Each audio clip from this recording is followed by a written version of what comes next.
Hello, hello. So, magandang tanghali muli sa inyo mga kaibigan, mga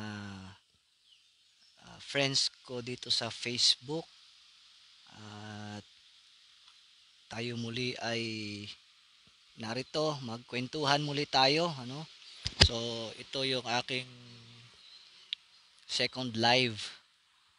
So, nasaan man kayong panig sa Pilipinas ngayon, nasa Luzon, Visayas, in Mindanao, magandang tanghali sa inyo. So magtatanghalian na po, ano?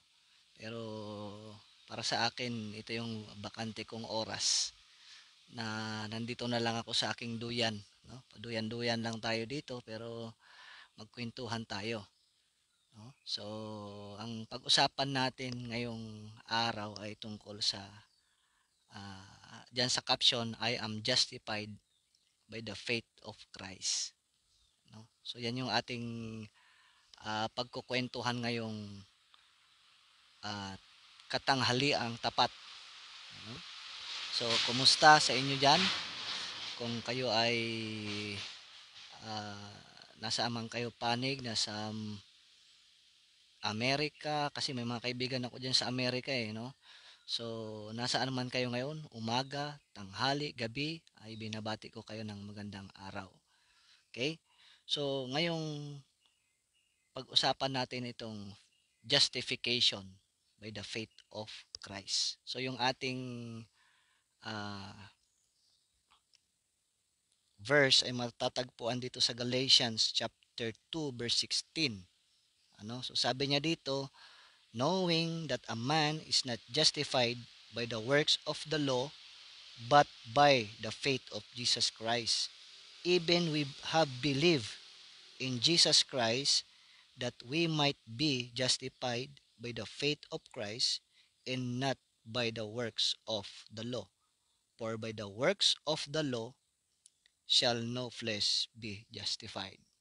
Okay, so yan po yung ating pag-uusapan. Pero mayroon lang akong disclaimer. Ano, yung disclaimer natin ngayon is uh, kung nanonood ka ngayon ng aking live at uh, you are not yet saved, ika nga, hindi ka pa save, ay hindi mo maiintindihan itong mga pinagsasabi ko.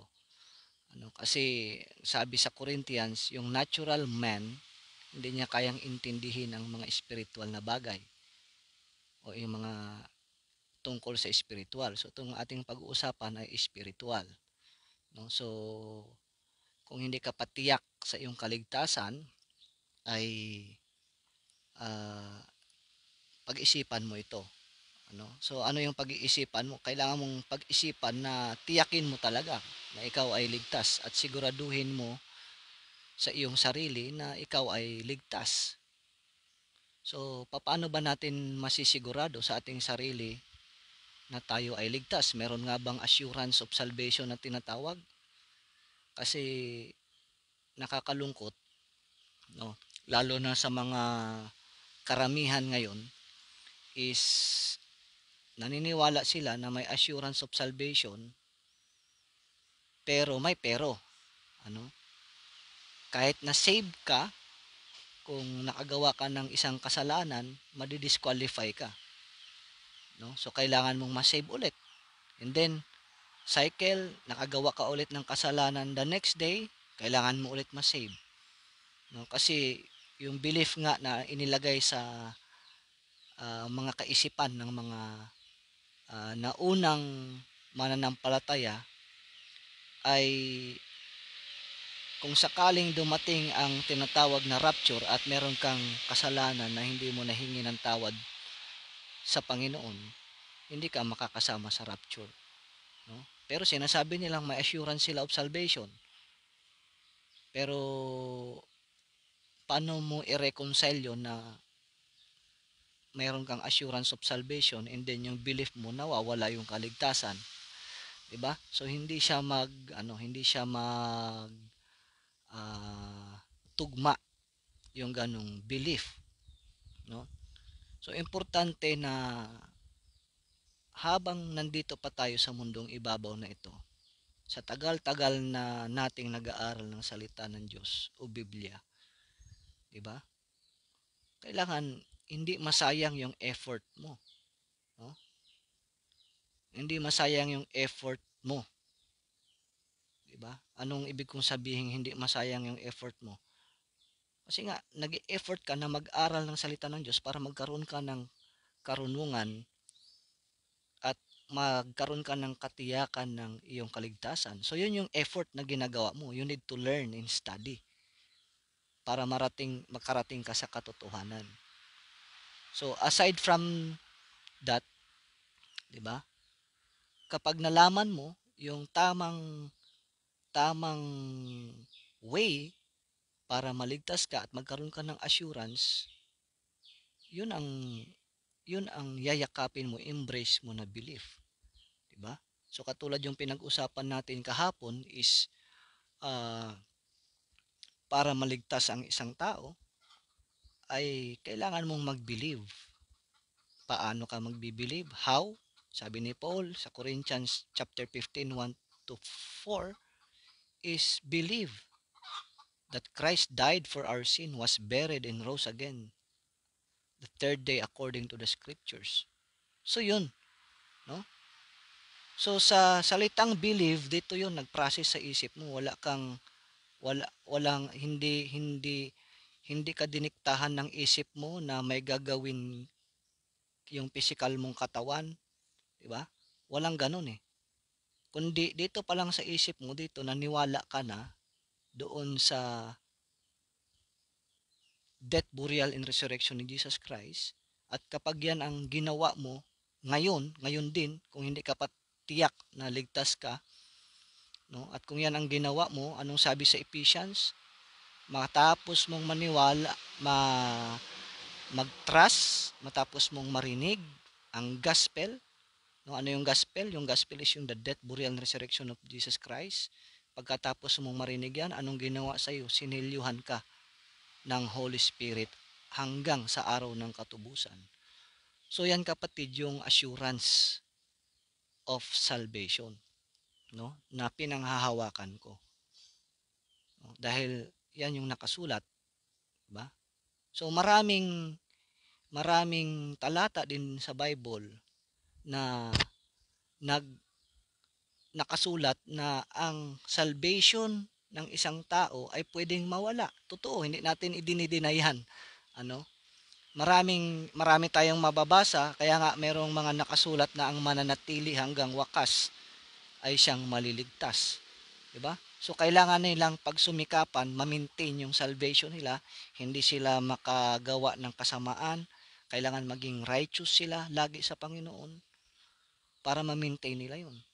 So sinong mga tao 'yon, 'di ba?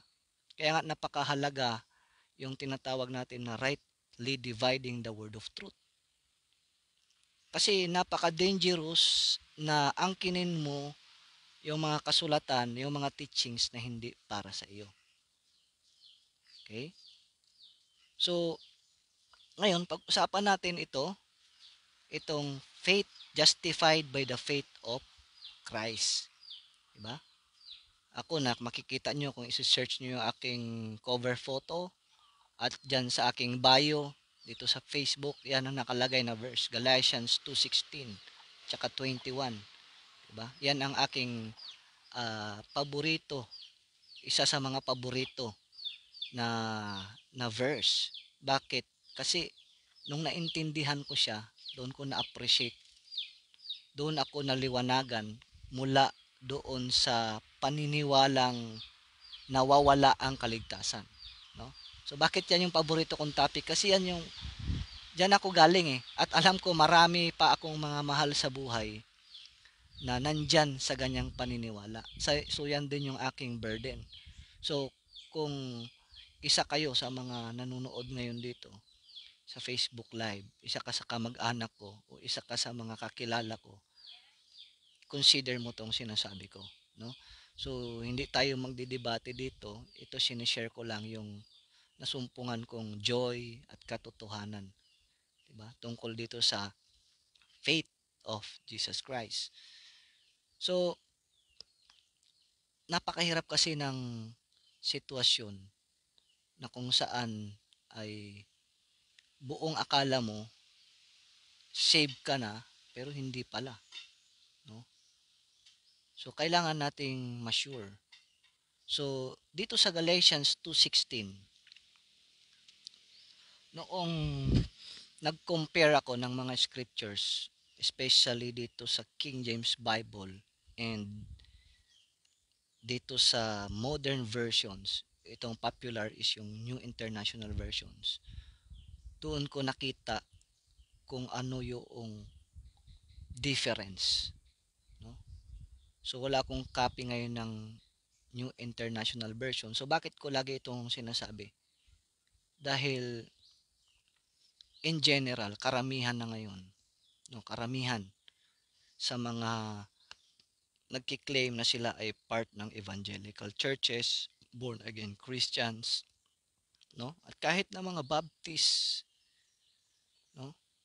Karamihan ay hindi na po gumagamit or kinikilala ang King James Bible as the final authority of their belief, faith, and practice. No? So, kung susuriin nyo ngayon, kung hawak-hawak nyo yung Bible nyo ngayon, kung may Bible kayo dyan, maging Tagalog man yan, or English, buklatin nyo para makita nyo sa inyong mga mata. No? Makita nyo kung ano yung pagkakaiba. No? So, itong pagkakaiba na ito yung napakalaking diferensya sa buhay mo kung mali yung pinanghahawakan mong belief, di ba? Kasi yan yung magdadala sa iyo, yung belief mo, yan yung magdadala sa iyo kung saan mo gustong pumunta. So yan yung vehicle mo kung saan mo gustong makarating. So himay-himay natin, sabi dito, knowing that a man is not justified by the works of the law. Okay, so ano ba yung justified? Justification kung sa Tagalog, pagpapawalang sala. No? So sabi niya, ang isang tao ay hindi mapapawalang sala sa pamamagitan ng mga gawa o justified by the works of the law, sa pamamagitan ng pagsunod sa kautusan. Diba? So nakita na natin yan. Paano natin nakita? Nabasa na natin yan before the death, burial, and resurrection ni Jesus Christ. Diba? O, hindi nila hindi kaya ng tao na ma-justify siya. Diba? So, sabi dito, but by the faith of Jesus Christ. Oh, so, mapawalang sala ka lang sa faith of Jesus Christ. Diba? O, mahalaga sa atin na mapawalang sala tayo sa ating mga kasalanan. Diba? Kaya nga, believe that Christ died for your sins. Diba? Yun ang sabi sa Corinthians. Paniwalaan mo na si Kristo yung nagbayad. Siya yung nagpawalang sala sa iyo. O, diba? Sabi niya dito, but by the faith of Jesus Christ. O kaya yung content ng justification o yung faith natin, ngayon na nag-believe tayo, yung nagpawalang sala sa atin, hindi yung sarili nating gawa. Hindi dahil sa nag-believe ka, kaya ka napawalang sala. No. Napawalang sala ka dahil sa faith of Christ. Diba? Kasi ang binilieve mo, yung kamatayan niya, pagkalibing at muling pagkabuhay. Diba? So nung nag-believe ka sa death, burial, and resurrection ni Jesus Christ, yung faith ni Jesus Christ na meron siya, yun yung nagpawalang sala sa iyo. Diba? Maliwanag yun, nakasulat dito. Diba? Ang problema ngayon, kapatid, mga minamahal kong mga kamag-anak at mga relatives dyan, diba? At mga kaeskwela ko noon sa Bible School. Diba? Ang problema niyan, ang Bible mo NIV, yung International Version o kahit na NASB. Anong nakalagay diyan? Basahin mo. Tinanggal yung word na of Christ. So ano nakalagay? Faith in Christ. Oh. So yung two letters na yon, ang laki ng diferensya, di ba? So pwede kang magmalaki sa sarili mo kasi yung ginawa mo eh, yung nagpawalang sala sa iyo, yung faith mo kay Kristo. Ganun ibig niya sabihin, di ba? Maliwanag, faith in Christ pag NIV ang gamit mo. Pero pag ang pinaniwalaan mong final authority ng iyong faith, belief, and practice is the King James Bible, ano nakalagay dyan? Faith of Jesus Christ. Oh, diba? Mm. Kaya nga nung nag-quote si Paul, may kinote siya sa Romans, nung kinote niya yung Habakkuk 2:4, kasi sa 2:4 sabi doon, by his faith. Diba?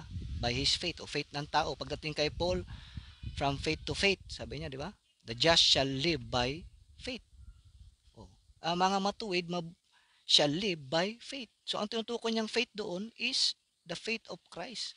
So tayo ngayon ay pinawalang sala dahil sa faith ni Christ na inilagay niya sa atin. Diba? So sabi dito, sabi niya, ganda sabi niya, uh, but by the faith of Jesus Christ, sabi niya, even we have believed in Jesus Christ that we might be justified by the faith of Christ and not by the works of the law. For by the works of the law shall no flesh be justified. O, paano ka pa makipagtalo ngayon dyan? Diba? Makipag-wrestling ka sa scriptures? Diba? Hirap naman yan na makipag-wrestling tayo sa scriptures. Nakasulat na nga yan dyan. Ang problema sa karamihan, ayaw paniwalaan. Diba? Ang liwaliwanag ng nagpawalang sala sa'yo is, ang nag-justify sa'yo is yung faith of Christ. Hindi yung faith mo. Ulit-ulitin ko ito sa inyo mga kapatid. No? Kasi alam ko marami akong friends na hindi pa nagra-rightly divide. Di ba? Nananatiling bulag at nagbubulag-bulagan. Di ba? Meron nga akong kaibigang pastor Sabi niya sa akin, Brad, pag doktrina ng pinag-uusapan, King James ako. Pero pag mga devotional lang, okay na, NIV. Kasi mas madaling intindihin. Pambihira. Ba? Paano yun? Ba? Doble kara. Walang paninindigan. Di ba? Ang saklap ng ganong para mong niluloko yung sarili mo. Di ba? Kasi tingnan mo, di ba? Kunin mo yung NIV mo, kunin mo yung ito pang isang nakakalungkot. Ang daming naloko na mga tawag ko na lang Christians, general term, di ba? Pag believer, specific 'yun, believer in Christ, di ba? Pag sinabi mong Christians, halo-halo na 'yan. Maraming nagki-claim diyan. Basta hindi Muslim, Kristiyano, di ba? Hindi ko madalas gamitin yung word na Christian. Ang ginagamit ko ay believer para lang sa aking sarili. Ano? So nakakalungkot dahil maraming professing Christians ngayon, 'di ba? Ang bilis maloko, ang bilis ma-scam, 'di ba? O itong isang scam, uh, pinaniwala. Ako, isa rin ako sa mga naniwala noon, pero nung natuto ako mag-rightly divide at mag-compare, sinunod ko yung command ng Panginoon na study to show thyself approved unto God, a workman that needeth not to be ashamed. Hindi na ako hindi na ako basta-bastang na nag-give in, no? So paano na-scam ang mga Kristiyano ngayon? Diba? Bumili ng Bible. Ano yung binili? Diglot. Diba? Popular yan, diglot. Ang English daw, King James. Yung Tagalog, King James din daw. Oh, diba? So pagka mahal-mahal, so karamihan yan ang pinapangarap Ako, isa rin yan sa noon, nung hindi pa ako marunong mag-rightly divide, isa din yan sa pinapangarap ko. Diba? Aminin ko sa inyo. Diba? Pero natuto ako, pambihira, sabi ko, scam. Oh, masakit pakinggan yan. Diba? Masakit kung ikaw ay, ah, tawag nito, kung ikaw ay nandyan pa sa ganyang paniniwala at narinig mo mula sa bunganga ko na sabihin kong na-scam ka. Masakit, di ba? Masakit talaga yun. Pero yun ang totoo. Ang masaklap, nalaman mo na na-in-scam ka at sinabihan kang na-scam ka, ay ayaw mo pang tanggapin sa sarili mo. Ikaw ay nagbubulag-bulagan. Di ba? At gamit-gamit mo pa rin yung diglot mo. At love na love mo yung diglot Bible mo na yan. At ipagtatanggol mo pa, okay pa ito. Di ba? Oh. Simple lang. Di ba? O marunong man tayo mag-basic English. Wala akong hawak na diglot ngayon. Pero bigyan ko kayo ng example. Di ba? Kunin nyo yung diglot Bible ninyo. At itong verse na pinag-aralan natin. Di ba? Kasi King James daw yung sa diglot yung English niya at yung Tagalog niya. Ha? Kasi ang nakalagay dyan sa Tagalog, pananampalataya kay Kristo. O, dapat ang nakalagay, pananampalataya ni Kristo. Tama ba yun, Brother Jimwell? Andiyan ba si Brother Jimwell? Nanonood ka pa rin ba ngayon? Diba? So, ang nakalagay dyan ay pananampalataya kay Kristo. O, diba ang laking kalukuhan? O, masakit na naman yun. Pero minsan kailangan nating sabihin niya para matauhan ang isang nag-aaral ng kanyang salita. Kung hindi ka man matauhan, ay nasa sayo na yan, di ba? Pero hindi po ako galit, hindi ako nagmamalaki. Kasi yan lang po yung aking natuklasan. Gusto ko lang i-share sa inyo.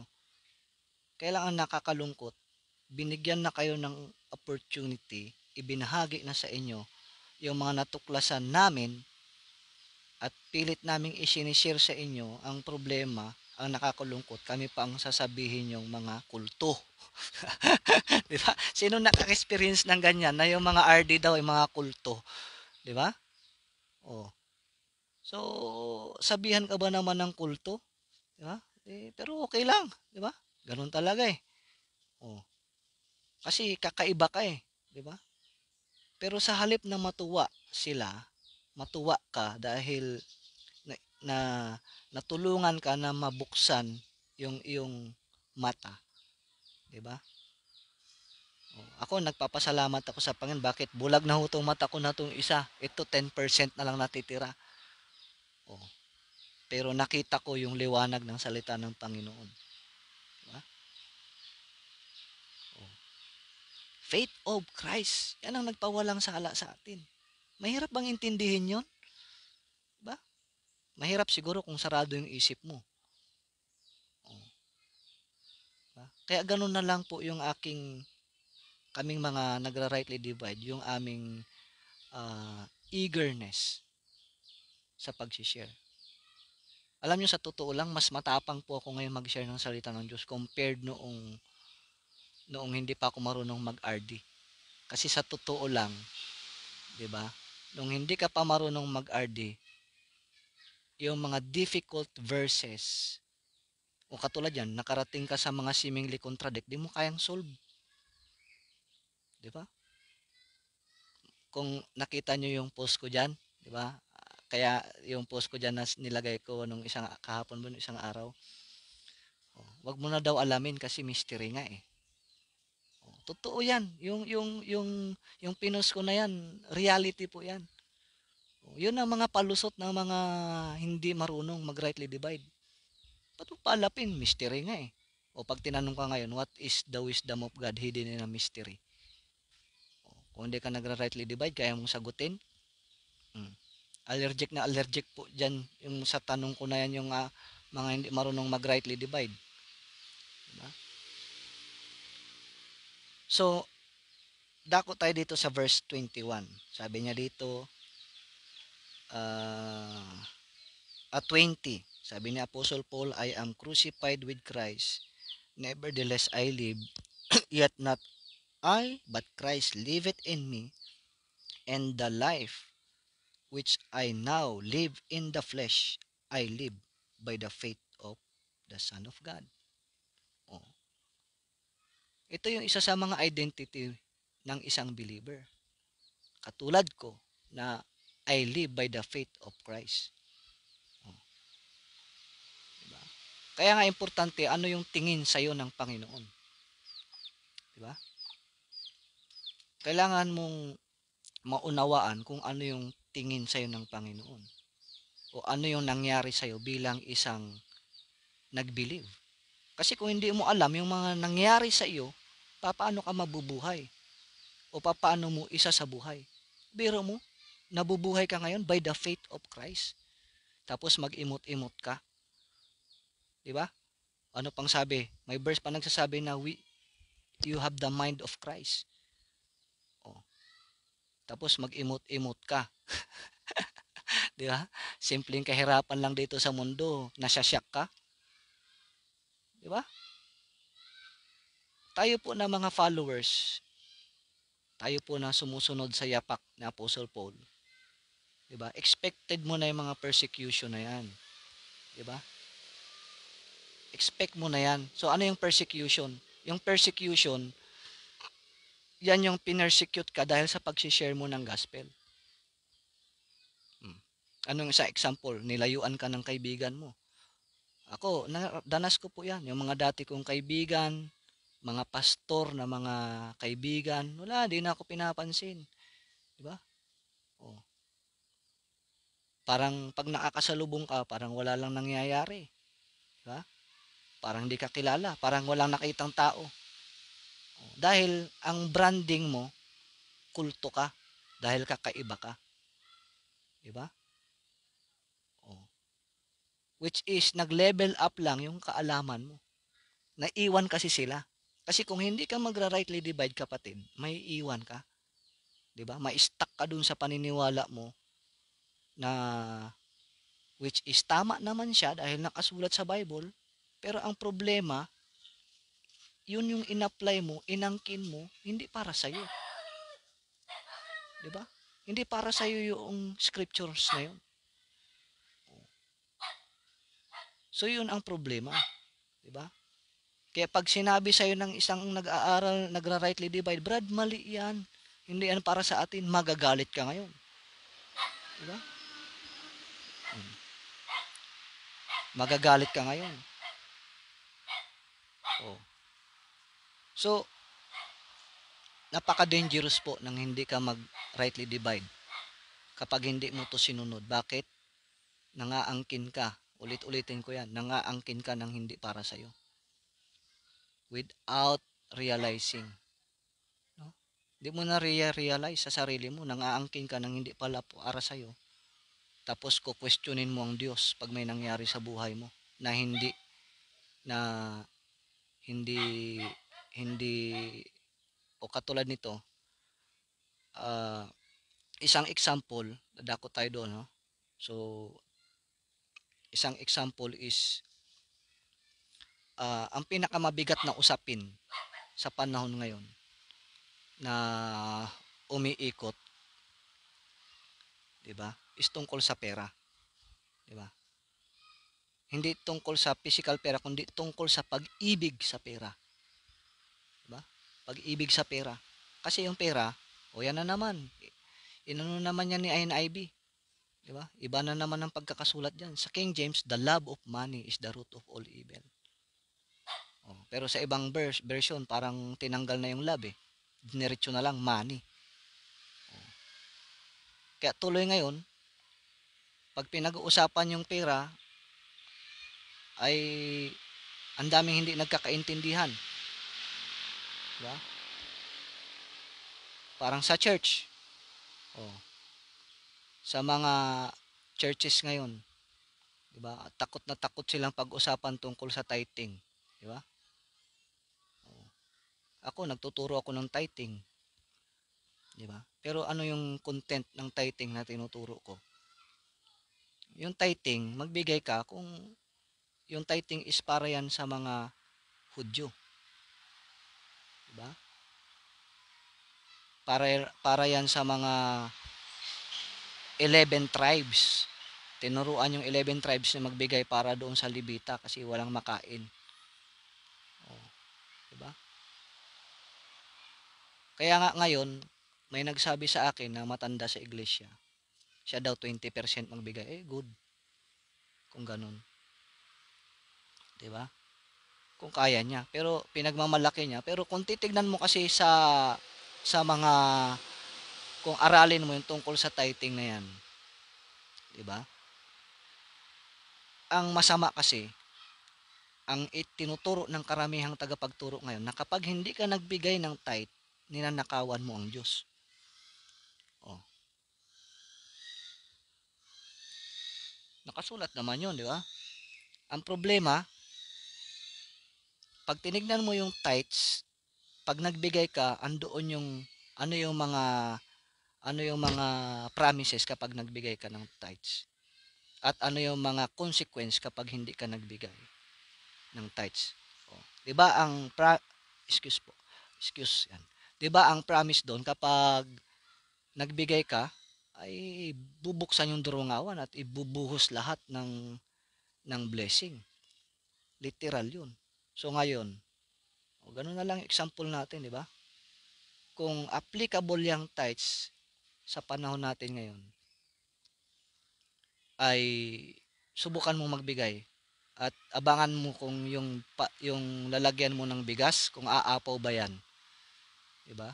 So kung aapaw ba yang palabigasan mo. Sasabihin naman ng mga tagapagturo ng pastor, ay ang ano diyan, ang explanation niyan, ang blessing ng Panginoon hindi lang sa salapi, hindi lang sa pwede kang pagpalain physical to give you good health. Oh, 'yun ang justification nila o 'yun yung kanilang reasoning. Oh. Pero literal, wag mong gawing spiritual, 'di ba? Kung ano yung sinabi diyan, pagkakasabi yan yan. Oh, tingnan mo yung Israelites naging tapat nga, umulan nga ng mana, o umulan ng kung ano-anong pagkain, 'di ba? Mm. So, 'yun lang po yung isa sa mga example, no. Ang pagdating doon sa tithing, 'di ba? Oh, ang tithing nandiyan yan, truth yan. Pero pinagawa ba yan sa'yo? 'Di ba? Yan ba ang ipinapagawa ngayon? Ngayong panahon? Oh, 'di ba? So, nakakalungkot, 'di ba? So, balik tayo dito sa ating pinag-usapan, justification by the faith of Christ. So, maliwanag naman na nagpawalang sala sa atin, hindi yung sarili natin. Hindi yung faith mo kay Kristo kaya ka pinawalang sala. No. It is the faith of Christ ang nagpawalang sala sa iyo. 'Di ba? Ang pinapagawa lang sa iyo or ang itinuturo sa iyo is anong sabi ni Paul? Believe how that Christ died for your sin, was buried and rose again the third day. Oh, yun lang. Oh, wala nga nakalagay doon na mag-pray ka ng sinner's prayer. Oh, 'di ba? Salamat sa mga nanonood. Ha? Wala nga nakalagay doon eh, 'di ba? Pero nakakalungkot ngayon, yung mga kabataan matapos umattend ng camp, 'di ba? Ngayon uso ang mga camp meeting, 'di ba? Uso ang mga camp meeting ngayon. O uso ang mga summer camp, 'di ba? Na ang pinaka-ultimate goal sana natin is madala ang isang tao sa kaligtasan, to the knowledge of truth, na para maligtas sila, no? Na pag-uwi nila, ang dala-dala nila sa kanilang kaisipan yung kung papaano sila naligtas, 'di ba? Kaya ang dapat na ultimate goal mo is magdala ka ng kaluluwa sa Panginoon. Share the gospel, 'di ba? O tinanong mo yung isang kabataan, paano ka naligtas? Lumuhod po ako sa altar, pinataas po ako ng kamay ni pastor nung nag-invite si pastor kung sinong gustong maligtas. Abay, sino ba namang ayaw maligtas? 'Di ba? Oh. Tapos sasabihin, repent at magsisi ka. Hindi na masama yun kasi nakasulat doon. 'Di ba? Alalahanin mo lahat ng kasalanan mo, iyak mo diyan sa altar. Oh, sige, iyak, tulo, uhog, sipon, 'di ba? Oh, hindi naman masama 'yon. Okay naman 'yun, 'di ba? Kung 'yun talaga ang emosyon mo, high na high ka. Oh, pero yung pinakamensahe, nakuha ba? 'Di ba? Nakuha ba? Oh, hinahapyawan lang yung kasi marami naman ako mga kaibigan na naniniwala sa death, burial, and resurrection. Ito, hindi na lang ako babanggit, no? Lately, meron akong pinuntahan na field training. Pag field training kasi yan, isa yan sa mga sa ibang Bible school kasi, yan yung ah, after mo mag-aral ng 4 years sa isang Bible school, 1 year ka sa field bago ka gagraduate. Yan po. No? So tinanong ko itong isang tao na to. Pinuntahan ko talaga sa bahay nila. 'Di ba? Tinanong ko siya, paano maligtas? Paano maligtas ang isang tao? Nakakalungkot mga kapatid. 4 years sa Bible school. Kung ano-ano ang sagot. Hindi mo masagot ng direkta. Para bang si nanonood ako isang araw, 'di ba? May pinapanood ako sa YouTube. Sabi niya, ay parang si Bato 'yun, no? Ay ayun si Bato, 'di ba? Walang parang hindi makasagot ng direkta, 'di ba? Ang daming paligoy-ligoy, 'di ba? Ngayon kung alam mo kung paano ka naligtas, ang daling sagutin, 'di ba? Naligtas ako the moment I believed how that Christ died for my sin, was buried and rose again the third day. According to the scriptures. Wala nang maraming usapan. Oh. Yung popular pa nga na ginagamit ng mga tagapagturo, ABC. ABC. Di ba? Ang natandaan yung ABC. Acronym pa nga yan. Hindi nga alam. Imagine, galing to sa Bible school. Sabi ko, sinong teacher mo sa evangelism? Nagbanggit siya ng pangalan. Sabi ko, nakakalungkot. Diba? Yan ang pinaka-importante. Kung believer lang siguro, na attender ng church, ano pa sa akin, pwede mong i-consider. Kung newbie. Pero alam nyo ba ang nakakalungkot dito? Itong tinanong ko na ito, anak pa siya ng isang manggagawa. Oh. Anak pa siya ng isang manggagawa. Pag sinabi kong manggagawa, ay ano yan, ang term kasi nila, pastor, di ba? Sa grupo nila, sa denomination nila. Hindi to nagra-rightly divide. Kasi ito, yung mga kapatid nito, naturuan ko na ng right division. So, yung isang kapatid, yung kinukwento ko sa inyo, dito na na-save sa bahay. Siya yung in-evangelize ko, tinuro. Kaya sabi niya, ha? Ganun pala po yung proseso? Oo, kako. Yun. So, nung naliwanagan siya, nag-believe siya, the moment na nag-believe siya, sunod-sunod na yung understanding niya. Kasi ang sikreto po, sa pag-aaral ng salita ng Diyos, kung may secret man, is, ang first requirement dyan, is masave ka muna. Diba? Kasi anong sabi ng Bible? The natural man cannot, hindi niya maintindihan, comprehend, or anumang salita yan pwedeng gamitin. Hindi niya kayang intindihin ng mga bagay na espiritual. Diba? Walang kwenta. 4 years ka sa Bible school, paglabas mo, hindi ka marunong, hindi mo alam kung paano mag-share ng gospel. O kahit na nga lang sana yung yung nakakatawa doon, kahit makot niya na lang sana yung makapagbigay. Ang hinihintay ko doon, magbigay ng scripture . 'Di ba? Eh, ang simple-simple lang naman ng tanong ko, paano ka naligtas? Halimbawa, ako yung hindi pa taong ligtas, 'di ba? So, ganyan na ba yung mga pinoproduce ng Bible School ngayon? O kung mayroon man nanonood dito ngayon na taga diyan sa mga Bible schools, 'di ba? Check nyo naman yung mga itinuturo ng mga ano nyo, mga tagapagturo ninyo. Gagraduate na lang yung mga estudyante nyo, hindi pa marunong mag-share ng ebanghelyo, 'di ba? O disclaimer lang, yung audience ko dapat dito is yung saved na, 'di ba? Kasi kung hindi ka pa saved, maguguluhan ka sa mga sinasabi ko. Hindi po ito para sa lahat. Shout out sa aking mga meron nanonood sa akin ngayong 5, no? So, salamat sa panonood. Hindi ko nabanggitin yung pangalan nyo, baka baka ma-broadcast, 'di ba? For your privacy sake, ano? So, hirap naman. So, salamat, 'di ba? So, nakakalungkot lang mga kapatid. Kaya ako galing ako sa hindi ko ikinakaila 'yan. Galing ako sa Wesleyan Arminian doctrine, 'di ba?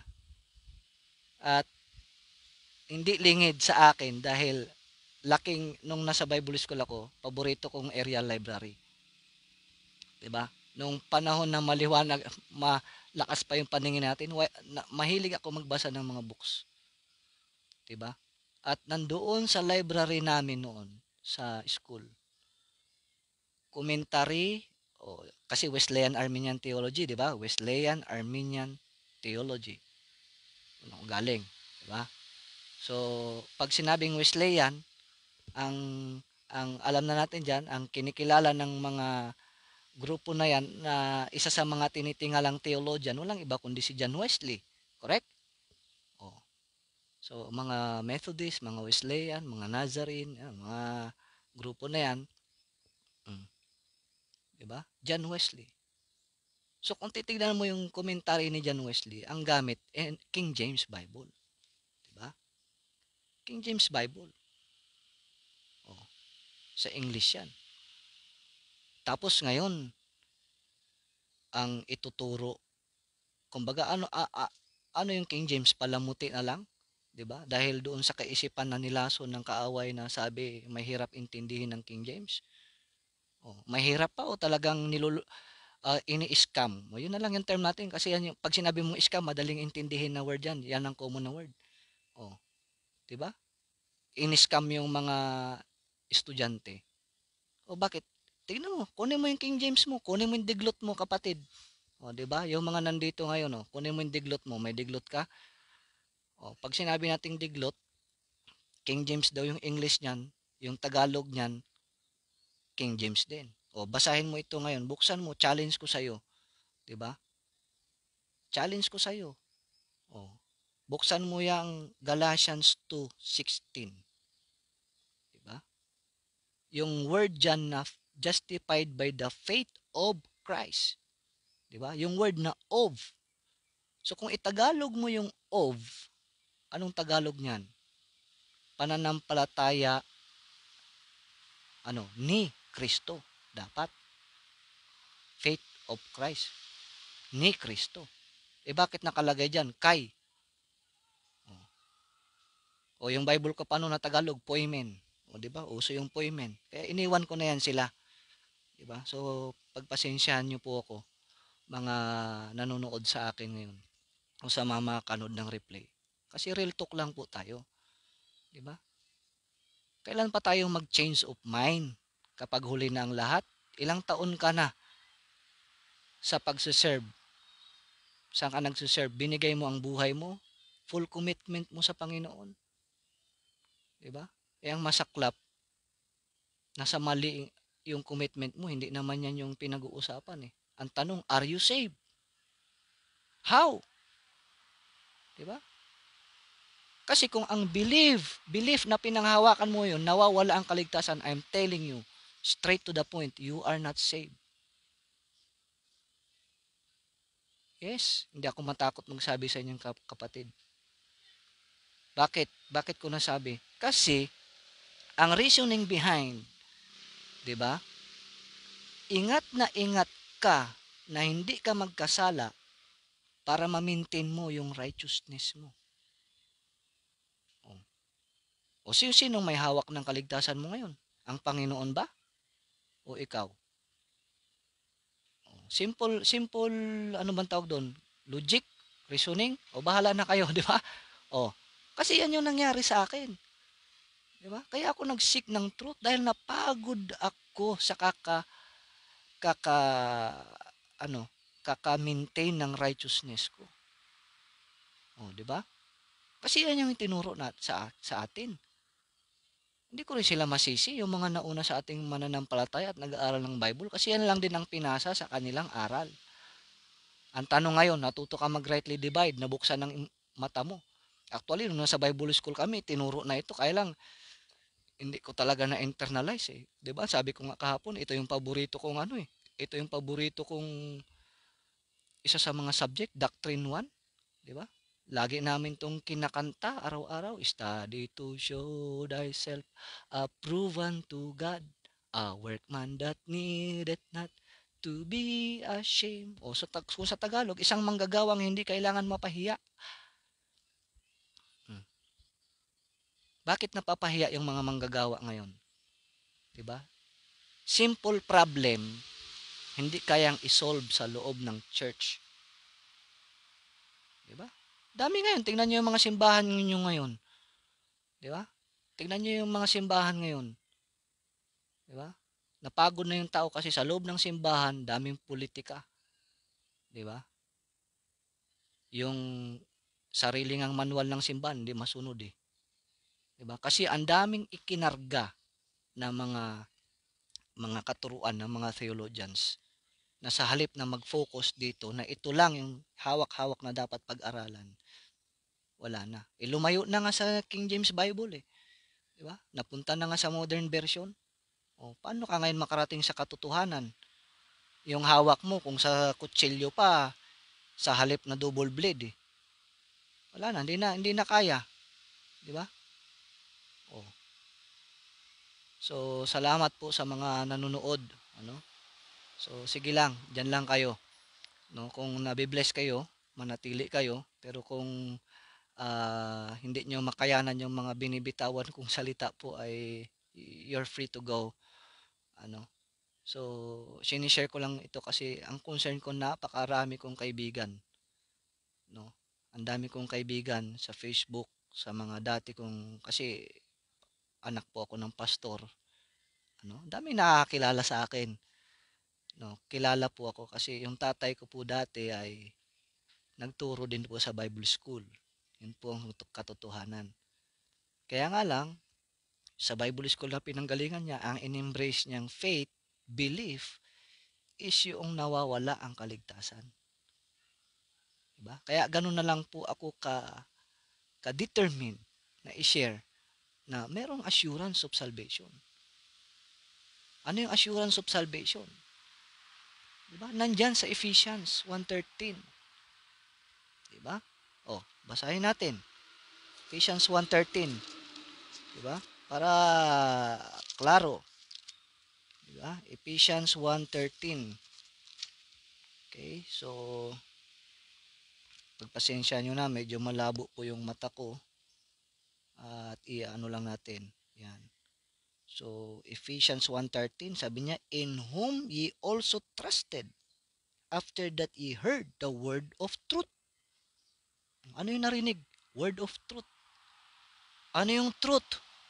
Yung truth na itinuturo ni Apostle Paul galing kay Jesus Christ na ibinigay sa kanya, believe how that Christ died for our sin, was buried and rose again the third day. Yun po yung truth.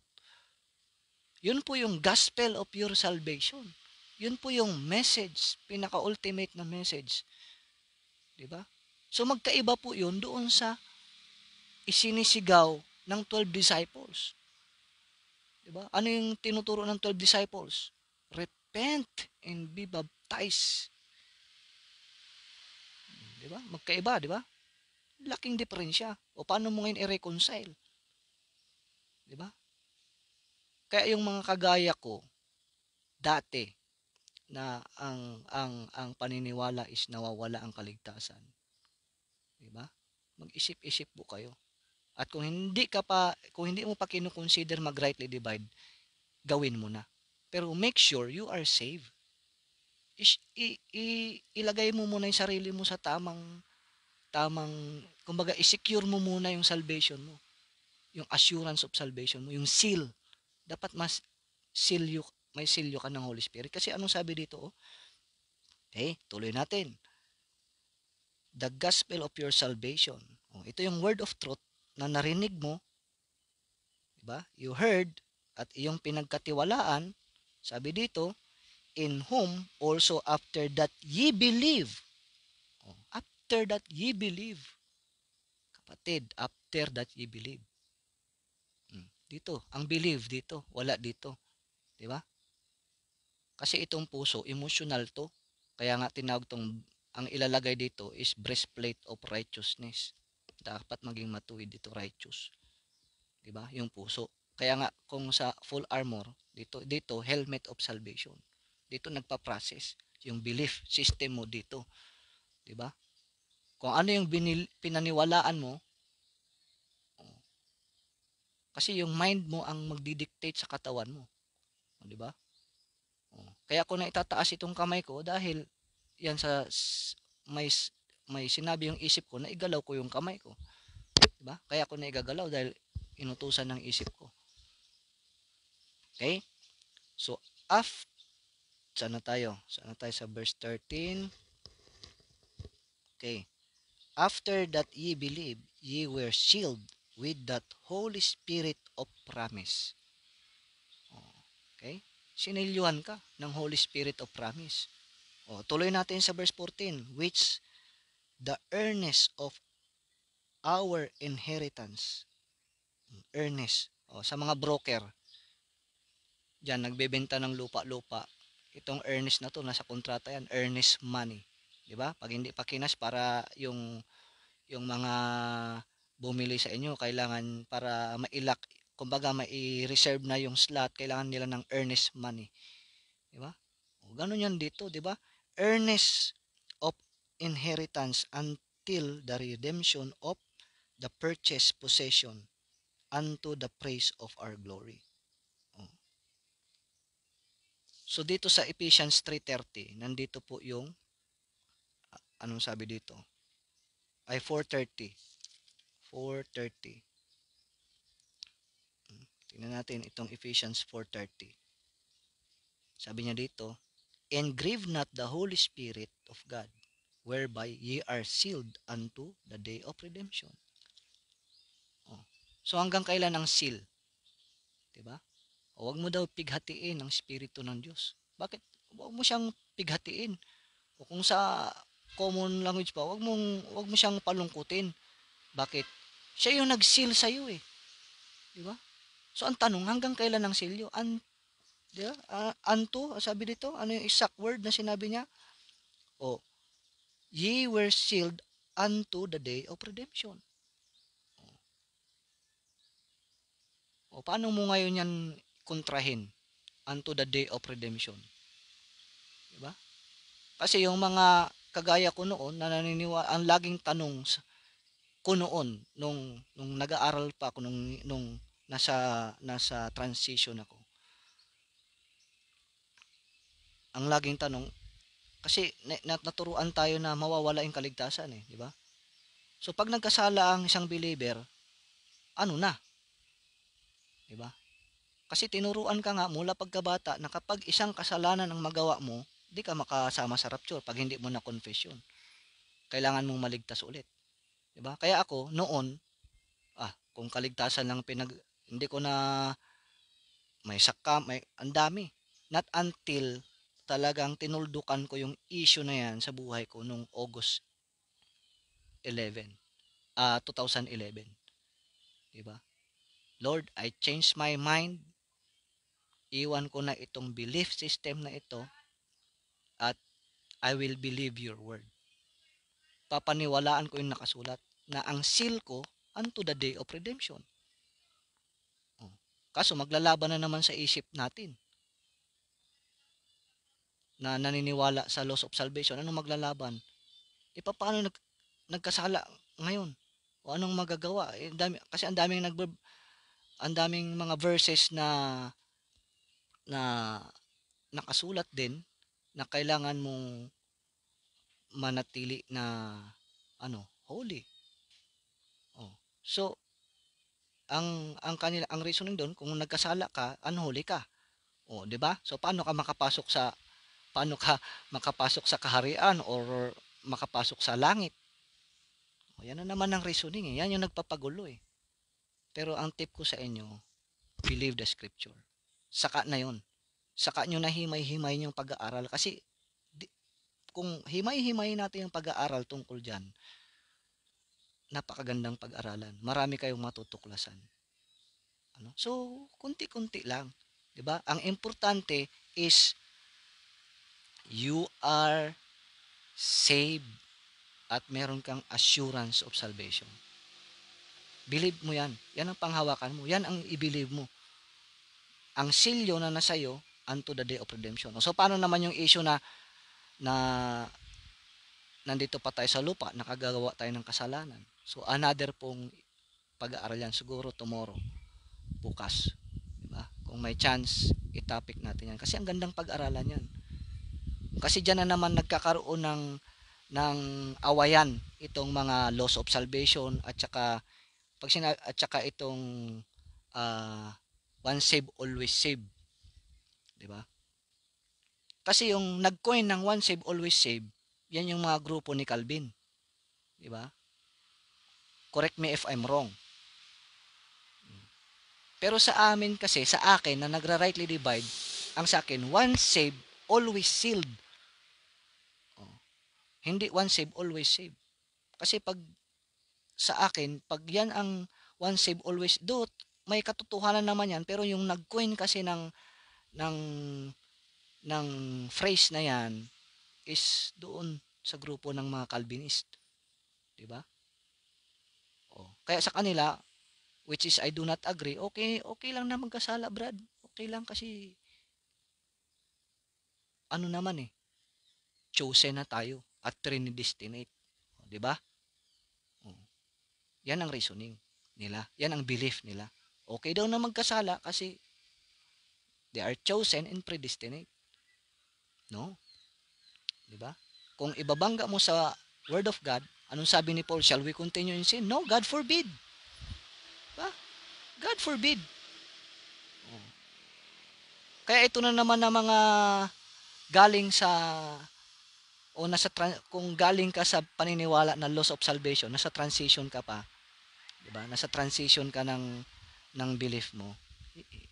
Hinay-hinay lang, 'di ba? Amat-amat kung sa Tagalog pa. Sa pag-aaral, unti-unti maintindihan mo 'yan. Kasi yan din po 'yung nangyari sa akin. Kasi ang question diyan, 'di ba? Nagkasala ka nga, save ka. O yan ang hindi nila maintindihan. Yan yung laging tinatanong nila sa akin. Paano nangyari yun? O, ang tanong dapat nila, paano nangyari yun? Paano natin ma-solve? Hindi, ang nasa isip nila kagad, nilagyan kagad nila ng pader eh. 'Di ba? Mali yang sa inyo. Tapos may kasama pang kumisan is pangiti-ngiti. Normal 'yon, tao tayo, 'di ba? May konting asar, 'di ba? Pang-aasar, 'di ba? Grabe. Kaya lang hindi nila binigyan ng chance, no? Kaya lagi kong sinasabi is yung seal natin unto the day of redemption. Yung assurance natin is once you are saved, you are always sealed. Diba? Sealed ka lagi. Kasi yun ang sabi ng scripture eh. Yun yung dapat po nating paniwalaan. Mahirap bang gawin yun? Mahirap bang paniwalaan yun? Mahirap kung sarado yung isip mo. Mahirap kung lagi kang uh, makikipag, kumbaga, ayaw mong iwan yung dati mong belief. Yun lang naman yung issue dun eh. Diba? Kasi masakit po talaga. Imagine, ilang taon ka. Kung ako ha, from 0 years old hanggang nung 2011.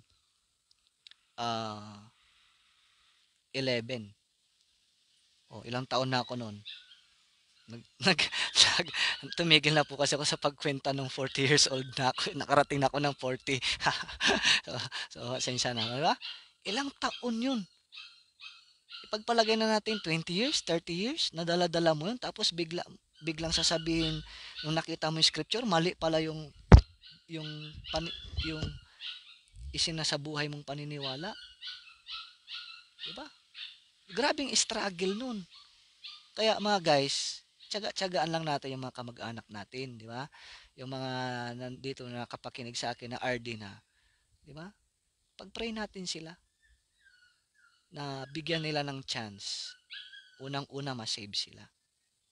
Kasi for sure, di sila save. Bakit? Eh, silang may hawak ng salvation nila eh. Sabi lang nila, nag-believe sila. Oh. Kasi ang content ng salvation, ng yung proseso para ma-save yung mga nasa paniniwala ng nawawala ang kaligtasan, ang common nung naituro sa akin nung bata ako is, 'di ba? Aminin mo sa iyong sarili, makasalanan ka habang nagpi-pray ka. So pray ka, aminin mo sa Panginoon 'yon. And then i-confess mo lahat ng iyong kasalanan. Ewan ko kung sa inyo kung ganyan din, pero yun yung natandaan ko eh. Kailangan kong i-confess lahat ng kasalanan, and then next step, papasukin mo si Jesus Christ sa puso mo.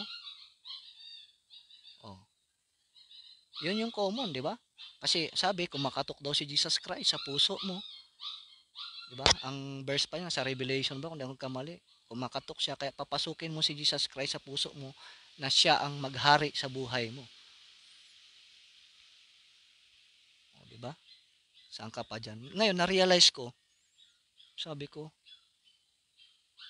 grabe, kumbaga nahiya ako sa sarili ko. Bakit? Si Jesus Christ, di ba? Papasukin ko sa puso ko. Oh, ako pa yung magko-command, di ba? At ganun ba yung iniwan ng Diyos na paraan kay Apostle Paul? Kung tama yun, well, tama. Di ba? Kasi may mga verse din naman na ganyan na papasukin mo. Kumakatok si Kristo sa pintuan at papasukin mo. Di ba? Oh, yan yung alam nila eh. Oh, yan din yung alam ko noon. Pero nung nag-rightly divide na ako, kinonsider ko tong sinabi ni Paul kasi yung paborito kong verse sa 2 Timothy 2:7. Anong sabi ni Paul? Ito yung mga isa sa mga hinahawakan ko. 2 Timothy, no? So kwento-kwentuhan lang po tayo dito, no? Hindi ito sabing formal na Bible study. So kwentuhan lang 'to. So kung nandyan pa kayo ay salamat sa pananatili nyo, no? So kwentuhan lang po ito, hindi ito formal. So 2 Timothy 2 2:15. Hindi, 2:7, 'di ba? Isa ito yung mga paborito ko, 'di ba? 2 Timothy 2:7, 'di ba? So nakasulat 'to, hindi mo paniwalaan, nakasulat na nga. Anong sabi? O consider what I say, and the Lord give thee understanding in all things. Oh, hindi partial 'yan ha. In all things, sa lahat ng bagay. Kung i-consider mo yung sinabi ni Paul, at kung ituloy-tuloy natin basa yan mula dito sa 7 papunta dito sa baba hanggang makarating tayo sa verse 15, diyan na sinabi sa same chapter na yan, study to show thyself. Kaya hindi mo maintindihan yung mga tinatawag na seemingly contradict sa mga na nakasulat diyan. Hindi mo kinonsider si Paul. Hindi mo inalam kung sino si Paul. O si Paul simple lang, 'di ba? Si Paul ay apostle na tinawag ng Diyos, isang dating tumutuligsa sa mga mananampalataya, 'di ba? O tinawag siya, ibinigay sa kanya yung full dispensation of the gospel of the grace of God, which is yung content nun is the death, burial, resurrection of Jesus Christ. O, at sinabi din ni Paul, na study to show thyself approved unto God. Mag-study ka. Yun ang command. Study. Paano? Rightly divide. O, kasi pag nag-rightly divide ka, tamang division, rightly nga eh. 'Di ba? Nagmo-multiply yung truth. Walang bawas yun. 'Di ba? Kaya ngayon nabubuksan yung kaisipan mo ay ganun pala. Oh, 'di ba? Ganun pala. Oh. So ganun po kahalaga yung pagra-rightly divide at nasa iyo yung final authority. Magkasama po 'yan. Ha? Sa pag-aaral ng Bible, kailangan ang iisa lang ang method, rightly divide, and then syempre nasa iyo yung final authority. Hindi pwede yung NIV, hindi pwede yung Tagalog. Bakit? Sa Tagalog, mababasa mo ba doon yung study? O, kung Tagalog mo natin yung study, mag-aral. O, di ba? So, paano may i-apply yung rightly divide kung yung gamit mong Bible ay hindi naman King James? Hindi ka makakapag-apply ng rightly division. Tandaan niyo po yan. Kasi galing na ako dyan eh. Di ba? At ang dami ko na ring tinanggap ng mga pangungutya ng mga kasamahan ko dati, mga kaibigan ko. Nilayuan ako dahil sa pananampalataya ko, dahil sa belief ko. Nilayuan ako dahil sa pagra-rightly divide ko. Diba? At branding, binlagyan ako ng branding na kulto. Oh, okay lang. Diba? Okay lang yun para sa akin. Wala namang ano yun, wala namang problema. Diba? Ang nakakalungkot doon, mga guys, diba? Nandito na si Joe ngayon,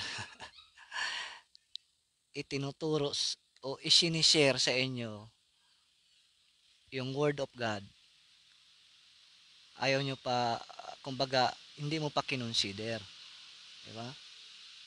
Dahil ang concern ko lang naman, ma-share sa inyo yung proseso o papaano ka maliligtas. At maintindihan mo na sinilyuhan ka. Diba? Wala na. Ganun lang. Yung mga ibang belief na palalim ng palalim, ano na yun? Kumbaga, darating na lang yun. Kasi hindi ka pwedeng magpalalim ng pag-aaral kung hindi ka saved at wala kang assurance of salvation at wala sa iyo ang King James Bible. 'Di ba? Oh. Dahil tinuruan tayo kung paano actually sa buhay natin, araw-araw nagra-rightly divide tayo. 'Di ba? Nagra-rightly divide tayo. O dinidivide-divide mo yung activities mo. 'Di ba? Kung hindi mo na divide yung activities mo sa araw na 'yan at hindi mo na apply yung tamang pagdi-divide, oh, malalagay ka sa alanganin. 'Di ba? Kailangan mong pumili araw-araw, ito ba ang kakainin ko o 'yan? Oh, ganun 'yun, 'di ba? Kung sa physical, parehas naman pwedeng kainin. Pero hindi lahat ng kakainin mong physical para sa physical ay beneficial sa katawan mo. 'Di ba? Oh. So, 'yun yung isang example pagdating sa sa physical. Oh, pero nasa spiritual tayo eh, 'di ba? Oh, so mahaba na yung ano natin, live natin, 'di ba? Pero sige, i-share ko pa sa inyo. So, isang example, dito tayo magtatapos. Oh, basic right division, 'di ba? So, ngayon maliwanag na sa inyo kung ano yung pakay ko, ano yung concern ko, and then ano yung shinare ko kanina na faith of Jesus Christ ang nagpawalang sala sa iyo, hindi yung sarili mo, hindi dahil nag-believe ka, hindi 'yan, 'di ba? Ang nagpawalang sala sa iyo is yung faith of Jesus Christ, 'di ba? Yung pananampalataya ni Kristo ang nagpawalang sala sa iyo, hindi yung pananampalataya mo kay Kristo. Hindi 'yun. Kaya ako iniwan ko na yung mga Tagalog kong Bible, 'di ba? Pero hindi po assurance ha na yung mga lahat ng gumagamit ng King James Bible ay nasa tama.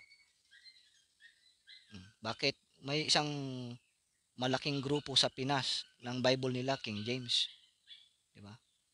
Pero hindi pa rin nakarating sa katotohanan. Bakit? Hindi nagra-rightly divide at hindi save. Paano ka makarating sa katotohanan kung unang-una natural man ka? O hindi kayang intindihin ng natural man ang mga bagay na spiritual. O, kaya kami na mga nagra-rightly divide, ano-ano man pangalan ng grupo namin, kinabibilangan, pag kami nagkita-kita, di ba? Basta kasama namin nagra-rightly divide, masaya kami. Diba?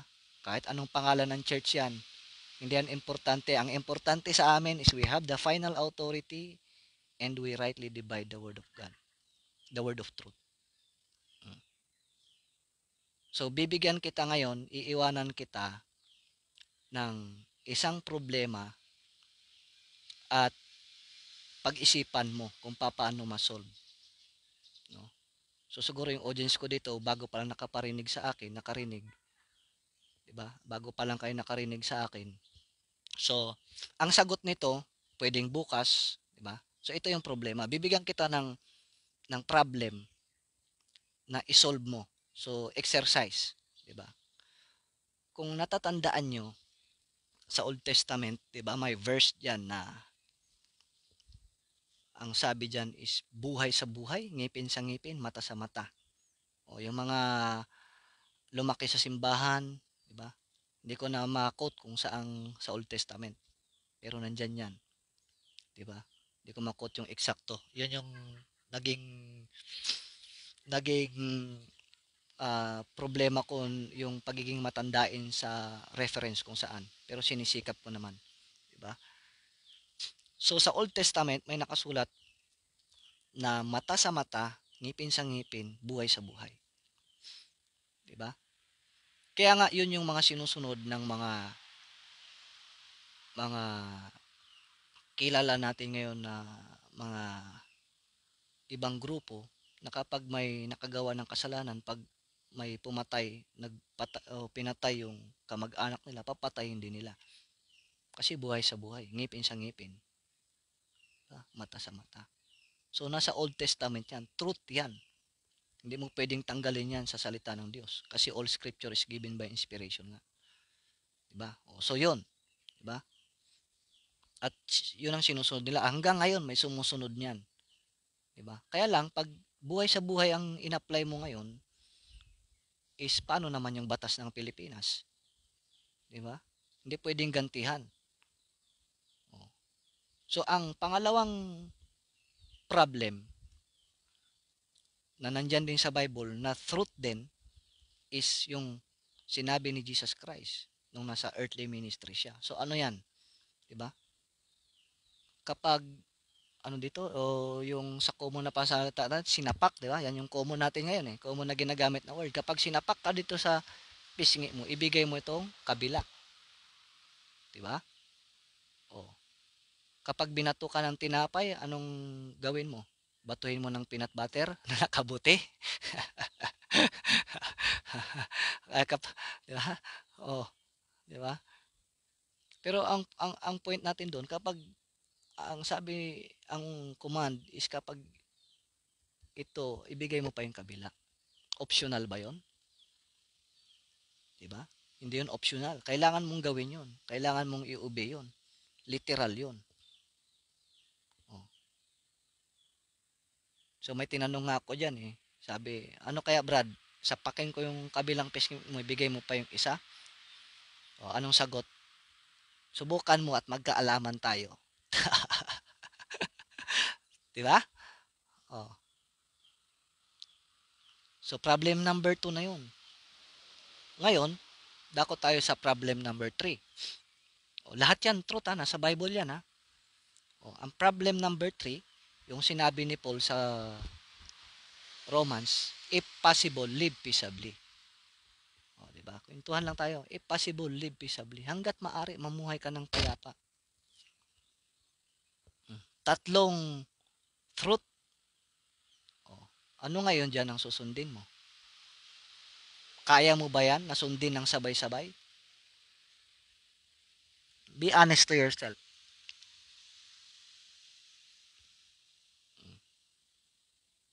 Kaya mo ba yang sundin? Pagsabay-sabayin mo? Sino sa atin ditong hindi nakaranas na ginulangan? Sino sa atin ditong hindi nakaranas na ikaw ay inapi?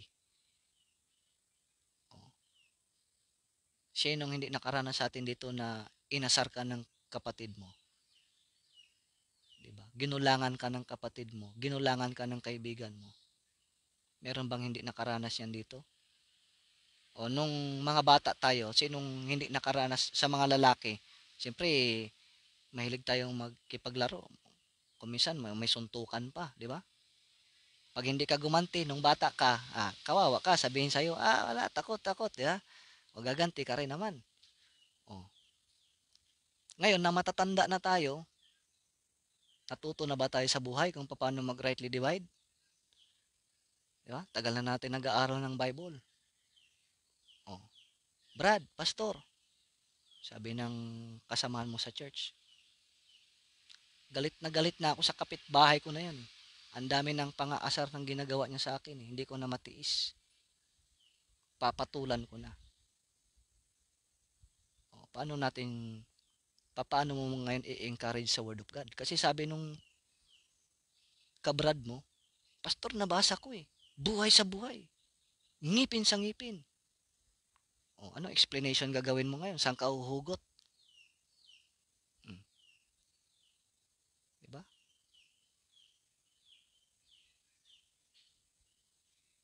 Nakasulat yun sa Bible eh. Paano yung sinulat ni Kristo? Hindi mo sinusunod. Pag sinapak ka, dito sa kabila, bigay mong kabila. Hindi yun optional. Hindi optional yun. Kailangan mong gawin yun. Kailangan mong gawin yun. So, paano ngayon? Anong gagawin mo ngayon, kapatid? Diba? Simple lang yan, basic yan. Nangyayari yan araw-araw. Dahil araw-araw tayo nandito sa mundo, nakakaranas tayo ng mga injustices sa buhay. Diba? Nakakaranas tayo ng mga injustices. Real talk tayo, diba? Kung minsan, mga kasamaan mo pa nga sa simbahan eh. Diba? Yung mga nagdudulot sa'yo ng kapighatian. Diba? Oh. Kaya ako, sabi ko nga sa mga kaibigan ko, kung dati, sabi, ay mapagkatiwalaan yan, Brad, Kristiyano yan. Nasanay tayo sa ganong phrase. Na kapag narinig natin Kristiyano, ay hindi, mangluloko yan. Christian yan eh. 'Di ba? Tapat yan. Huwag ka. Tao lang din yan, nakagaya mo. 'Di ba? Kaya nga anong sabi ng iba, ang judgment kaagad ng isang believer na naglublob sa kasamaan, sabihin nila, ay, hindi yan save.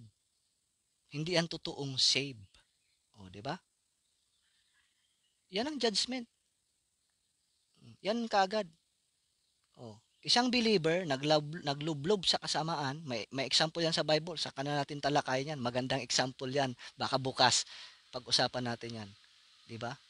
At nakakagulat yung paglublob niya at kung anong hatol sa kanya. Pero save siya. Saint pa siya.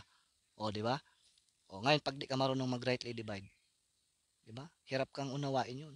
So ngayon, sa tatlong problema na binigay ko, buhay sa buhay, ngipin sa ngipin, yung kay Jesus Christ, yung earthly ministry niya, na kapag uh, uh, kung sa modern natin pagsasalita, sinapak ka dito sa kabila, ibigay mo pa yung kabila, at yung sinabi ni Paul na if possible, live peaceably.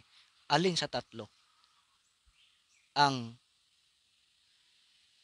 dapat mong i-apply sa panahon ngayon at bakit? So assignment niyo yan, ha. So pwede mong i-comment down diyan sa baba, 'di ba? Kung alam mo yung sagot, good for you. Sa mga hindi nakakaalam ng sagot na hindi pa nagra-right division, pag-isipan niyo yan at i-consider niyo ang right division. Dahil ma-unlock, magmumultiply yung knowledge mo, yung truth na nalaman mo. Hindi yung sabi ka na lang, ay Brad, ganito, ganyan. 'Di ba? Anong dahilan ng mga ibang pastor? Brad, ganito kasi yan, dyan. Mali ito, wag yan. Dami ko na experience ganyan, di ba? Pag na nandun ka na sa mga seemingly contradict verses, hindi na alam kung anong gagawin. Hanggang sasabihin na lang na imbis na aminin na lang sa sarili, Brad, di ko pa talaga alam ang sagot yan eh. Hayaan mo't pag-aralan ko sa susunod. Hindi. Kaya nagkakamali-mali siya at ang laki ng possibility na mapapahiya siya. O bakit? Hindi niya alam eh. Hindi siya nag-rightly divide. Kaya kung hindi ka nag-rightly divide, sure, ang mangyayari sa'yo, mapapahiya ka. Pero kung nagra-rightly divide ka, hindi ka mapapahiya. Bakit? Yan ang sinabi ng scripture eh. A workman that needed not to be ashamed, rightly dividing the word of truth. Oh. Kaya naman ngayon, yung mga hindi nagra-rightly divide, ang tingin sa mga nagra-rightly divide, mga kulto. Sorry, pero yun talaga eh. 'Di ba? Pero sana naman bago kayo magsabing kulto kami, 'di ba? I-consider nyo. 'Yun ang tamang attitude, mga friends, 'di ba? Malay mo, ma-realize mo hindi ka pala saved, 'di ba? O magpasalamat ka sa Panginoon dahil na-reach ka ng live ko na ito ngayon, 'di ba? Nalaman mo na kagaya mo rin pala ako o naging kagaya rin lang pala kita noon na ingat na ingat akong hindi magkasala kasi takot akong maiwan sa rapture. O na-realize ko dahil sa pag-iingat ko, hindi pala ako yung kumbaga ako pala yung naghahawak ng kaligtasan ko, hindi naman yung Panginoon. 'Di ba? Oh. Kapagod kaya niyan, mga friends, 'di ba? O mayroon akong kaklase yata dito sa Bible School, oh. O nandiyan, hi mate, 'di ba? Hindi ko babanggitin yung pangalan mo, pero nakita kita, 'di ba? Oh. So, kay hirap ng ganun, 'di ba? Ako nag-sacrifice ako, iniwan ko, 'di ba? Umalis ako sa dati kong kinabibilangan. Hindi ako natakot kung anong sabihin nila. Bakit? Hindi naman ganun talaga eh, 'di ba? Yun yung truth na nalaman ko. Ano, ipagpapalit ko ba yung katotohanan dahil lang sa circle of friends? Oh, 'di ba? Pansinin niyo yung mundo ngayon, anong nangyayari? Hindi ba kayo natatakot? Oh. Dami ngayon takot na takot sa nangyayari. Pero ako, relax. Bakit? Right division eh. Alam mo eh, yung mangyayari. O yung mga hindi nagra-rightly divide, ano, grabe, depressed na sila. Diba? Takot na sila sa nangyayari sa mundo. Noon pa nga lang nag-pandemic eh. Di ba? Noon pa nga lang nag-pandemic at nagkaroon ng bakunahan eh. Di ba? Ang dami ng natakot. Di ba? Panic na. Oh. Hanggang ngayon nga eh. May kaibigan ako na grabe niya ka-worried. Di ba? Oh. Bakit grabe ka-worried?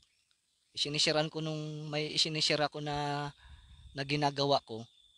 Pero kasi ang mode of payment sa mga ginagawa ko na ngayon, kasi yan na rin ang trend is may GCash ka, meron kang Paymaya, di ba? Bumibili ka sa kung saang store gamit ang nasa cashless society na tayo. So takot siya diyan, di ba? Kasi once na ano na na ginawa mo daw na yan, hindi mo na napanatili yung iyong faith. Nag-compromise ka na. Oh, grabe, no?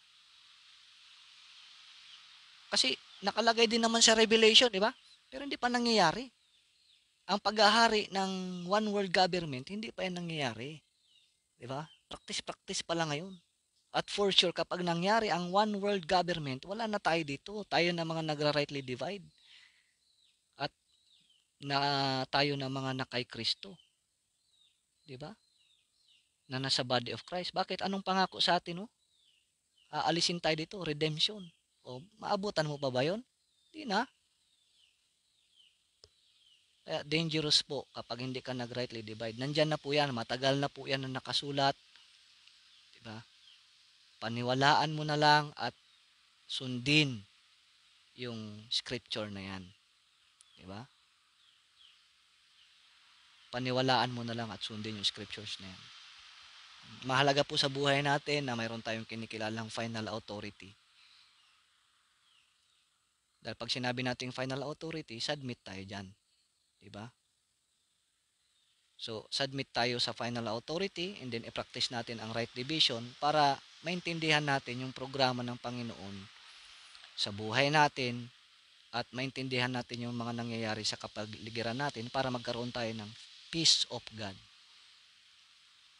So, kailangan natin para magkaroon tayo ng peace of God. Diba? Pero hindi ka magkakaroon ng peace of God kung wala kang peace with God. O, di ba? O, another na naman yun na topic. Dalawa yan. Peace with God and peace of God. Hinahangad mo ang peace of God, hindi ka pa nga, wala ka pang peace with God. No? So, yun po. Ano? So, assignment natin sa mga kaibigan ko dyan na nakinig o makakapanood ng replay nito, i-consider nyo po ang right division. Napakahalaga po niyan para mag-grow ang knowledge mo sa kaalaman, sa katotohanan, at magkaroon ka ng kapanatagan, kapayapaan sa buhay, at mawala sa iyo yung mga worries, no? Kasi kung itingin natin yung ating mata sa kapaligiran natin ngayon, ang daming reason para panghinaan ka, 'di ba? Pero kung meron ka nito, ito yung pinagkakaabalahan mo, at siyempre naghahanap buhay ka kasi hindi ka man pwedeng puro Bible ka na lang, 'di ba? Kung parehas ka ng 12 disciples na kasama nila si Kristo, hindi na sila maghanap buhay. Di ba? Bakit? Kasama nila si Kristo, ano pang hanapin nila? Di ba? Gumagawa ng kababalaghan. O ngayong panahon tayo ng grace, ano sabi ni Paul? Ang hindi magtrabaho, hindi kakain. O, yun na naman yun. Di ba? Ang hindi magtrabaho, hindi kakain. O, hanapin nyo na lang yan. Nandyan yan, nakasulat yan. O, di ba? So, ganun po. So, maraming salamat sa mga nag-stay. So, magpapaalam na po ako. Mahaba na po itong live natin, nakwentuhan natin. No, salamat sa mga nakinig at nagtiyaga. Malamang bukas po babalik tayo. So, ang iniisip kong topic bukas, mga ganito lang din siguro, mga 12 o'clock or before 12. No, kasi ito yung free time ko eh. Nandito ako sa Duyan ngayon eh. Di ba? Dito sa labas. So, ang pag-usapan natin, ang pagkukwentuhan natin, itong isang saint at believer na nagkasala. So ano yung hatol sa kanya ni Apostle Paul? So yung kasalanan na ginawa niya ay alam ko maraming gumagawa niyan ngayong panahon sa mga churches, no? Kasi marami na akong narinig na kwentong ganun eh, di ba? Pero kailangan natin malaman yung reality, yung real. Siya ba ay ligtas ba talaga siya o hindi? Kasi ang judgment ng iba hindi siya ligtas. O, pero bakit siya tinawag na saint kung hindi siya ligtas? Di ba? So tomorrow po 'yon topic natin. At siguro kung tingnan ko ha, kung mahanap ko dito para ibigay ko sa inyo kung saan makikita para may idea na kaagad kayo, no? So bukas siguro mas maganda kung may mga nagko-comment. Ito may tanong, paano na lang kung maiwan sa rapture? Ayun ang nakakatakot, 'di ba? Paano na lang kung maiwan sa rapture? Oh. So nakasulat naman diyan na sa Bible yung mga may iwan ay yung sabi nga nung kaibigan kong isa eh, ano yung term niya? Ay di magpaputol ka na lang ng ulo. Di ba? Sa tingin ba may chance pa ba? Bakit kung kung ako po ang sasagot niyan, paano na lang yung maiwan sa rapture? Sorry ka na lang. Naiwan ka eh. Ba't mo pahintayin yung rapture? Ngayon nandito na yung opportunity, 'di ba? Ang mindset mo dapat ngayon, 'di ba? Huwag kang maglagay ng if kung maiwan ka. Tama naman yung tanong, I appreciate ko yan, Brad. Pero maging ano tayo, ang dapat tanong natin, paano ka hindi maiwan, 'di ba? Kasi kung maiwan ka sa rapture, sure balls, kawawa ka, sorry ka. sorry for you. Ngayon pa nga lang na ang kaligtasan mo, 'di ba? Wala kang ginawa eh. Ang tanging wala kang physical na ginawa dito sa mind mo lang is believe, 'di ba? Sa mind 'yun eh, na process eh, yung belief eh. O kasimple nun ha, wala kang dinagdag para ma-save ka, kundi nandito lang sa mind mo. O, ilang seconds yan, ang bilis yan. Believe mo lang, di ba? That how that Christ died for your sins. Yun pa nga lang, napakasimple. Ayaw mong paniwalaan at tanggapin. Paniwalaan. At ayaw mong i-embrace. Ayaw mong mag-change of mind. Paano ka na lang kaya pagka doon sa rapture na mababasa naman natin dyan na ang salvation dyan is para manatili kang ligtas is do good works by works of righteousness, di ba? Kailangan mo maging righteousness. O basahin nyo dyan from Hebrews hanggang James. O dyan sa James. Dami dyan. Di ba? Sa First John. Di ba? Kaya nga dyan nakalagay sa First John, love your brothers and sisters. O kailangan mong mayroon kang ipinapakitang aksyon na gawa. Di ba? At mapanatili mo na righteous ka. O. Ngayon nga lang kasi ang tao, tayo, nasanay tayo. So, pasensya na, napahaba na naman, di ba? Kasi may tanong si Brad. Pero sige lang, di ba? Oh. Yun nga yung kinakalungkot ko kasi ngayon, 'di ba? Ang tao kasi nasanay tayo na may ginagawa. May dapat tayong patunayan sa ating sarili. At prinogram tayo ng sanglibutang ito na may accomplishment sa buhay. 'Di ba? Dapat may accomplishment. O kung sa sanlibutan, 'di ba? O anong accomplishment? Magandang bahay, may sasakyan, may property, may title sa mga pangalan, may seaman.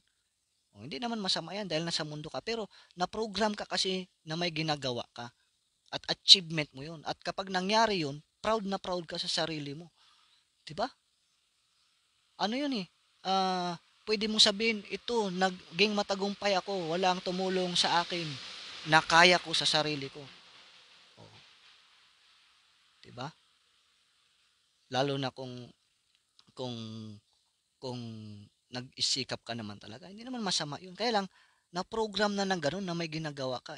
Masaklap ngayon. Iba, yung design ng Panginoon sa panahon ng grace is wala kang gagawin dahil ginawa niya na lahat. Wala kang may pagmamalaki sa sarili mo. O, di ba? Yun ang programa ng Panginoon. O, kasimple na nga lang nun. Ayaw mo pang i-embrace. Ayaw mo pang mag-change of mind.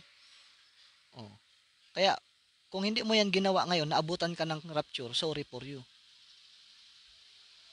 Di ba? Sorry for you. May chance ka pa ba? O, habang nabubuhay ang tao, may chance, di ba? O, pero doon kasi basahin niyo yung Revelation, grabe, 'di ba? Para kang nanonood ng binigay sa atin ang Book of Revelation para maintindihan natin yung mangyayari sa future, 'di ba? Ang bless natin kasi ipinakita na sa atin yung mangyayari. 'Di ba? At yung nangyari noon, 'di ba? Yung sa mga 12 disciples, pinakita ba sa kanila yung mystery? Kasi yung rapture, isa yan sa mystery. 'Di ba? Yung raised from the dead, mystery yan. Ngayon, anong mystery? 'Di ba? Believer ka, naabutan ka ng kamatayan bago nag-rapture. Anong mystery? Bubuhayin ka muli. Mystery. So, yun yung mga nagpapasaya sa isang believer. Kaya kung nalulungkot ka man ngayon sa nangyayari sa kapaligiran mo, 'di ba? Nangyayari sa mundong ito, sa mga kamag-anak mo. Punta ka na lang dito, basahin mo 'to. Ito yung aliw natin, 'di ba? Ito yung kaaliwan natin. So, yun po mga kapatid, 'di ba? So, ano lang po tayo dito, kwentuhan, 'di ba? Real talk lang, 'di ba? Sharing. So, kung napadaan naman kayo dito sa aking live, thank you, 'di ba? At kung na-bless kayo sa mga sinabi ko o i-consider nyo yung mga sinasabi ko. No, marami naman diyan nagtuturo at marami dito na sa Facebook talagang laganap na. Sari-sari na dito. Kahit anong belief, paniniwala, marami nagtuturo. Kaya lang, ingat po tayo. 'Di ba? Magsuri tayo. So, ano na tayo, kumbaga, ibinigay na sa atin lahat, 'di ba? Sa tip ng finger, ano, sa dito, sa tip ng fingerprints natin. Lahat ng information na kaya natin makuha, 'di ba? So, 'yun po yung siguro yung topic ko bukas dito sa Corinthians 'yun eh. Kung ako nagkamali, First Corinthians, yung ito yung pagkwentuhan natin kasi ito yung ano eh, laganap to sa nangyayari ngayon, 'di ba? Ito yung reality. First Corinthians, teka lang ha, kung tama kasi hindi po ako matandain eh. Hindi po ako matandain sa, teka, i-sure ko lang kung dito ba talaga siya matatagpuan. Ito. First Corinthians chapter 5, yan, verse 1 hanggang uh,